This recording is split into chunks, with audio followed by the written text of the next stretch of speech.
مشہور T V series بلبلے میں خوبصورت کے کردار سے شہرت پانے والی اداکارہ عائشہ عمر نے اعلان کیا ہے کہ وہ اس جنسی درندے کو بے نقاب کرنے جا رہی ہیں جس نے 15 برس پہلے ایک لمبے عرصے تک ان کا جنسی استحصال کیا۔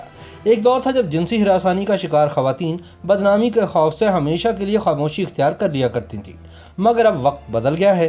دنیا بھر کی طرح پاکستانی خواتین بھی جنسی ہراسانی پر نہ صرف کھل کر بات کرتی ہیں بلکہ عملی طور پر ہراساں کرنے والوں کے خلاف سرگرم عمل بھی نظر آتی ہیں۔ ایک انٹرویو کے دوران عائشہ عمر نے انکشاف کیا ہے کہ انہیں پاکستانی شوبز انڈسٹری میں کئی مرتبہ جنسی ہراسانی کا سامنا کرنا پڑا اور انہوں نے 15 برس تک اس حوالے سے کسی کو بھی ایسے کسی واقعے کے بارے میں نہیں بتایا تھا، لیکن اب انہوں نے اس معاملے پر بولنا شروع کر دیا ہے اور جلد ہی اس جنسی درندے کو بے نقاب کر دیں گی۔ ہالی ووڈ اداکارہ اور ڈائریکٹر روز میکوان سے انسٹاگرام پر لائیو سیشن کے دوران عائشہ عمر نے جنسی طور پر ہراساں کیے جانے کے حوالے سے بات کی۔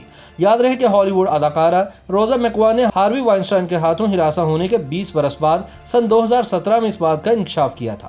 عائشہ عمر کے ساتھ گفتگو کرتے ہوئے روز میکوان نے خود بھی بتایا کہ کس طریقے سے انہوں نے اپنے ساتھ پیش آنے والے ہراسانی کے واقعات کے بارے میں بات کرنے کی طاقت جمع کی تھی۔ انہوں نے کہا کہ میری آواز ہمیشہ سے تھی لیکن کوئی اسے سن نہیں رہا تھا۔ روز میکوان نے کہا کہ میں منتظر تھی کہ معاشرہ میری بات سننے کے لیے تیار ہو جائے۔ میکوان کے مطابق ہلری کلنٹن نے ہاروی وائنسٹائن کو تحفظ فراہم کیا تھا، لہٰذا مجھے ٹرمپ کی ضرورت تھی تاکہ میں ہالی ووڈ میں خواتین کو جنسی طور پر ہراساں کرنے والے مکروہ کرداروں کو بے نقاب کر سکوں۔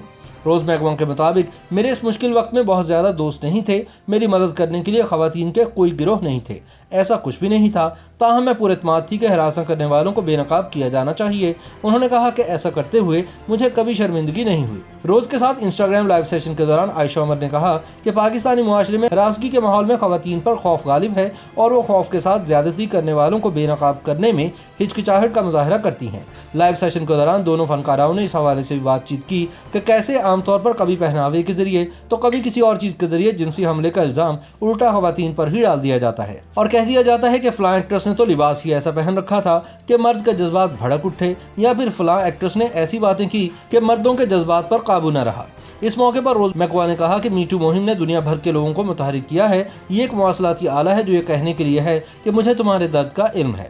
بعد ازاں عائشہ نے خود پر ہوئے جنسی حملے کی کہانی بیان کرتے ہوئے کہا کہ میں اس وقت 23 برس کی تھی اور انڈسٹری میں بالکل نئی داخل ہوئی تھی جب میری عمر سے دگنے طاقتور آدمی نے ایسا کیا اور یہ سلسلہ برسوں تک چلتا رہا۔ عائشہ نے مزید کہا کہ یہ ایک واقعہ نہیں تھا لیکن میں نے اسے جیسے ایک ڈبے میں بند کر دیا اور خود سے کہا کہ ٹھیک ہے، یہ میری زندگی میں ہو رہا ہے اور مجھے اس سے نمٹنا ہے۔ عائشہ عمر نے کہا کہ میں یہ بات کسی سے شیئر کرنا نہیں چاہتی تھی اور میں 15 برس تک خاموش بھی رہی، کسی کو کچھ نہیں بتایا، لیکن آخرکار میں نے 2 برس پہلے کسی سے اس بارے میں بات کی۔ اس نے کہا کہ شوبز انڈسٹری کی میری ایک دوست نے بھی اپنی کہانی بیان کی تھی اور ٹی وی چینل سے مجھے بلا کر پوچھنا شروع کر دیا کہ آپ کیا سمجھتی ہیں کہ وہ سچ کہہ رہی ہیں؟ عائشہ عمر نے کہا کہ میں نے جواب دیا تھا کہ میں وکٹم کی بات پر بھروسہ کروں گی۔ اداکارہ کا کہنا تھا کہ اس جواب پر انہوں نے مجھ سے پوچھا کہ کیا انڈسٹری میں جنسی ہراسانی ہوتی ہے؟ میں نے تب پہلی بار کہا تھا کہ ہاں بالکل ایسا ہوتا ہے۔ عائشہ عمر نے کہا کہ مجھ سے پوچھا گیا کہ کیا آپ کے ساتھ ایسا ہوا تھا تو میں نے جواب میں کہا کہ ہاں، اور میں اس پر کسی دن تفصیلی بات کروں گی لیکن آج نہیں۔